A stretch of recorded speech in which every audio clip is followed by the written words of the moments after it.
औज़ुबिल्लाहिमिनश्शैतानिर्रजीम बिस्मिल्लाहिर्रहमानिर्रहीम। प्यारे बच्चों, अस्सलाम वालेकुम। प्रोफेसर तनवीर आपके सामने हाज़िर खिदमत है। प्यारे बच्चों, जैसा कि आप जानते हैं कि हमारे जो दो चैनल हैं, तलीम पॉइंट और professor Tanveer tips. Professor Taleem point पे हम डाल रहे हैं एमए इंग्लिश की और बीए की। तो हमारे कुछ बड़े क्लासों के बच्चों ने कहा था कि सर छोटी क्लासों को भी आप पकड़ें, तो उसमें फिर हमने, ताकि जो छोटी क्लास के बच्चे हैं उनको इदारों में रटा लगवाया जाता है, और ख़ास तौर पर जो बच्चे इंटर के होते हैं, मिस्टर चिप्स उनको बहुत मुश्किल लगता है। हम ये कहना चाहते हैं कि मिस्टर चिप्स कोई मुश्किल नहीं है। अगर आपको उर्दू से फ़िक्रा इंग्लिश में बनाना आ गया तो एक दिन में भी आप मिस्टर चिप्स को तैयार कर सकते हैं। तो हमारी पूरी कोशिश होगी कि जो इंटर के बच्चे हैं, अंग्रेज़ी उनको उर्दू से भी ज़्यादा आसान लगे। तो हमारा जो आज का जो क्वेश्चन है मिस्टर चिप्स का, हम कोशिश करेंगे वही क्वेश्चन जो पेपर में आने वाले हैं वही आपके सामने उर्दू से इंग्लिश में ट्रांसलेट करेंगे, और आप देखेंगे टेक्निक भी मिलेगी आपको काफ़ी ज़्यादा, और आपके एक दफ़ा उर्दू से इंग्लिश में लेक्चर सुनने के बाद आपका क्वेश्चन का आंसर आपके फिंगर टिप्स पे आएगा। तो ये बहुत इंपॉर्टेंट क्वेश्चन है एफए के लिए और एफएससी के बच्चों के लिए। मिस्टर चिप्स, अब क्वेश्चन है, मिस्टर चिप्स अपनी रिटायरमेंट के बाद कहाँ रहता था? सबसे पहले हमने देखना है ये टेंस कौन सा, पास्ट इंडेफिनिट का फिक्रा है। अगर फिक्रा पास्ट इंडेफिनिट है और डबल सवालिया है, कहाँ? इंटेरोगेटिव प्रोनाउन, तो उसका फार्मूला नंबर 1 पर इंटेरोगेटिव प्रोनाउन, फिर डिड, सब्जेक्ट, वर्ब की फर्स्ट फॉर्म और ऑब्जेक्ट। फार्मूले को जो है उसको मद्देनजर रखना होता है जब फिक्रे को उर्दू से इंग्लिश में ट्रांसलेट करते हैं। तो इसी फार्मूले के मुताबिक हम इस फिक्रे को ट्रांसलेट करेंगे। मिस्टर चिप्स अपनी रिटायरमेंट के बाद कहाँ रहता था? सबसे पहले हमने कहाँ की अंग्रेजी करनी है, इंटेरोगेटिव, कहाँ, नंबर 1 पर वेयर, फिर डिड, वेयर डिड, फिर सब्जेक्ट, सब्जेक्ट कौन है? Mr Chips. Where did Mr Chips live, 4 पर भी, where did Mr Chips live, Mr Chips कहाँ रहता था। अब यहाँ पर ऑब्जेक्ट नहीं है, अब इजाफी चीज़ क्या है? अपनी रिटायरमेंट के बाद, आफ्टर हिज रिटायरमेंट, ये क्वेश्चन बन गया। Where did Mr Chips live, did के बाद हमेशा वर्ब की फर्स्ट फॉर्म, मिस्टर चिप्स कहाँ रहता? आफ्टर हिज रिटायरमेंट, ये क्वेश्चन है। अब इसका आंसर कैसे देना आपने जवाब में? अपनी रिटायरमेंट के बाद मिस्टर चिप्स मिसिज विकर्ड के घर में रहता था। अब ये सबसे पहले हमने अपने जो टेंस की फॉर्मेशन है उसको पकड़ना है। यहाँ पर अपनी रिटायरमेंट के बाद, ये पहले भी ला सकते हैं बाद में भी ला सकते हैं। अगर पहले लाएंगे तो फिर कॉमे का इस्तेमाल करेंगे, अपनी रिटायरमेंट के बाद, आफ्टर हिज रिटायरमेंट। अब हमारा टेंस शुरू हो रहा है यहाँ से, मिस्टर चिप्स मिसिज विकर्ड घर में रहता था। इसमें मिस्टर चिप्स जो है, मिस्टर चिप्स इसमें सब्जेक्ट है। मिस्टर चिप्स लिव्ड, पास्ट में सब्जेक्ट वर्ब की सेकंड फॉर्म और object. Mister Chips lived, mister chips रहता था। मिसिज विकर्ड के घर, घर यूनिवर्सिटी कॉलेज के लिए हमेशा ऐड आता है, at Mrs Wickett's house, at Mrs Wickett's house. अब at Mrs Wickett house, Mr Chips Mrs Wickett के घर में रहता था। अब आगे देखें, अगर इसको बाद में भी लाना चाहे तो ऐसे भी कर सकते हैं, Mr Chips lived at Mrs Wickett house after his retirement. आप इसको बाद में भी ला सकते हैं, पहले भी ला सकते हैं। अब नेक्स्ट देखें, क्योंकि ये ब्रूकफील्ड स्कूल के सामने वाकया था।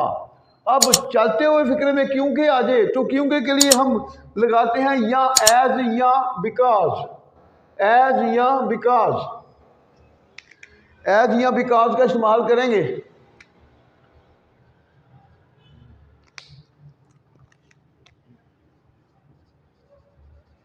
दोनों का मतलब एक ही है, क्योंकि ये ब्रूकफील्ड के सामने वाकया था। अब जिस फिक्रे में, ये फिक्रा पास्ट इंडेफिनिट का है, जिस फिक्रे में वाकया होने का लफ्ज आएगा, वाकया होने हमेशा पैसिव वॉइस में फिक्रा आएगा। पास्ट इंडेफिनिट का पैसिव वॉइस है, ऑब्जेक्ट, वाज वर्ब, वर्ब की थर्ड फॉर्म। हमने अपने चैनल प्रोफेसर तनवीर टिप्स में तमाम टेंसेस एक्टिव और पैसिव वॉइस करवाए हुए हैं। आप जब वो हमारी वीडियो देखेंगे तो आपको हर चीज़ क्लियर होगी। अब ये देखिए, पैसिव वॉइस का फिक्रा है, जिस फिक्रे में भी वाकया होना आएगा वो हमेशा पैसिव वॉइस होगा। मेरा घर लाहौर में वाकया है, my house is situated in Lahore.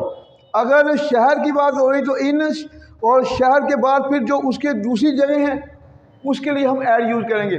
जैसे कि मैं सब्ज़ादार में मेरा घर सब्ज़ार में वाक़या है, my house is situated at Sabzar. तो किसी भी प्लेस के लिए एट, जब शहर की बात करेंगे तो इन।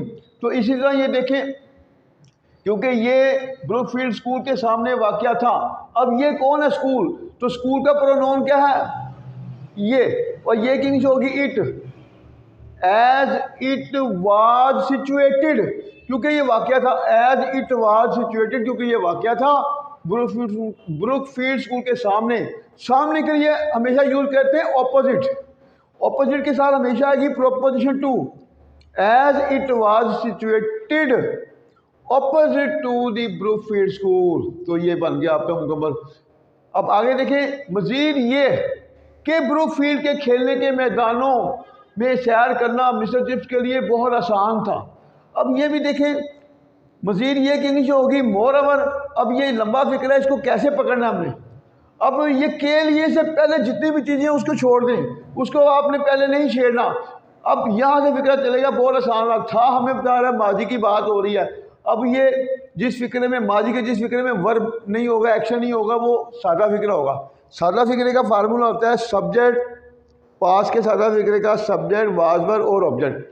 अब इसमें सब्जेक्ट नहीं है, वर्ब भी नहीं है, वर्ब नहीं है तो सादा है।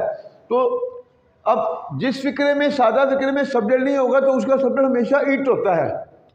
अब यहाँ पर देखें, रात हो चुकी है, इट इज़ नाइट। रात हो चुकी थी, इट वाज नाइट। अब बहुत आसान है, बहुत आसान है। इट इज़ वेरी इजी, बहुत आसान था, इट वाज वेरी इजी। अब बहुत आसान था, इट वाज वेरी इजी, बहुत आसान था। अब इट्स में इट क्यों आया, सादा फिक्रा जो हो, अगर सब्जेक्ट नहीं होगा तो सब्जेक्ट की जगह लेगा इट, और उस इट को हम कहेंगे डमी सब्जेक्ट। तो बहुत आसान था, इट वाज वेरी इजी। अब के लिए ये भी यूज़ है, के लिए फार भी लगाते हैं, टू भी लगाते हैं। टू कहाँ लगाते हैं, फार कहाँ लगाते हैं। ये भी यूज़ इंशाल्लाह हमारे जो चैनल में देखें यूजेस के लेक्चर, उसमें आपको इंशाल्लाह ये भी क्लियर होगा।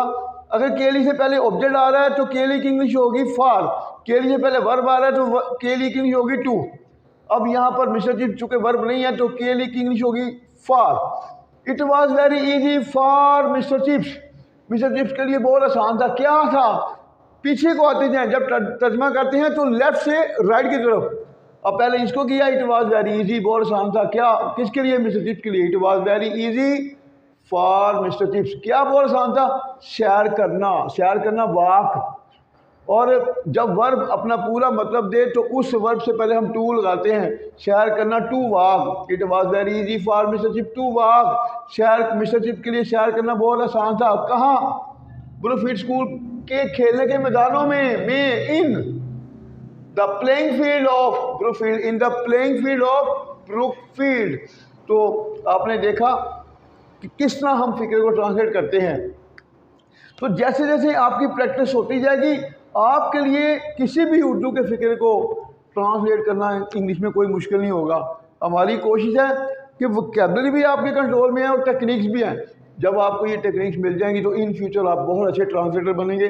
किसी भी अखबार को उर्दू आप इंग्लिश में ट्रांसलेट कर सकते हैं। अब जरा इसकी वोकैबुलरी को भी डिस्कस करते हैं। मिसेज विकेट्स हाउस, बिकॉज, क्योंकि, टू बी सिचुएटेड, ये वाक़या होना हमेशा पैसिव वॉइस है। टू बी की जगह पैसिव वॉइस में अगर प्रेजेंट की बात हो रही है तो टू बी की जगह इज आर एम, माजी में वाज वर, फ्यूचर में विल बी। तो ऑपोजिट, मुखालिफ या सामने, इसके साथ हमेशा आएगी प्रोपोजिशन टू ऑपोजिट के साथ। मोर ओवर, मजीद ये कि ईजी, आसान, वॉक, सैर करना। द प्लेइंग ग्राउंड, खेलने के मैदान ऑफ ब्रुकफील्ड, ब्रुकफील्ड खेलने के मैदान, ये इसकी वोकैबुलरी है। तो आपने देखा इंशाल्लाह जैसे जैसे आगे बढ़ेंगे इंशाल्लाह आपको मिस्टर चिप्स सबसे ज़्यादा आसान लगेगा। अल्लाह हाफिज़।